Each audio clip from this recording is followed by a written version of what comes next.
Мен ойымша, әр оқушы жеке отырса, басқа шетелдерде солай ғой, басқалармен араласуы, қарым-қатынасы кішкене төменірек болатын сияқты, сондықтан да осылай қала бергені дұрыс сияқты, екі адамнан отырып.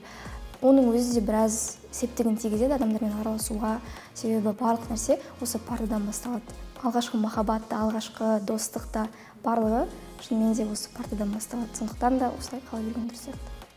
Парталар мынандай ағаштан жасалған, осындай міне ақырын осындай парталар жасау керекпіз. Осындай мысалы стөлдер пластмастан жасалған. Неге дейсіз?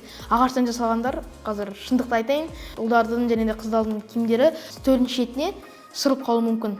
Коридорларда біз диванчиктар, пуфиктар салу керекпіз. Өйткені балалар демалғанда демалу керек. Мектеп өте ыңғайлы болу керек. Біз оқушыларға және де мұғалімдерге жағдай жасау керекпіз. Мебельдерге келсек, ол өте таза және де сонымен қатар соңғы үлгіде болған қалаймын. Мысалы, мектеп партасы ағаштан емес, жақсы бір үлгіде болған қалаймын.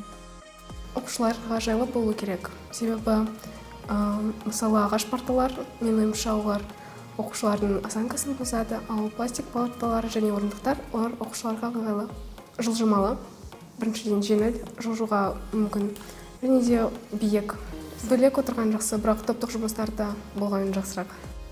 Енді осы жердегідей болса, удобный пластмастан жасалған, чтобы отыра беріп жалқы кетпейтіндей. Парталар уже, мне кажется, без разницы.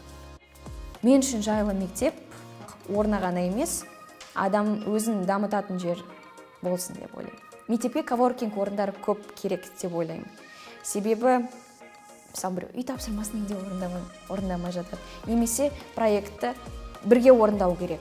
Мектептен тыс жерді таба алмай жатады адамдар, бірақ бірге орындайтын проектті коворкингта демалып, былай асықпай бірге жасаған жөн.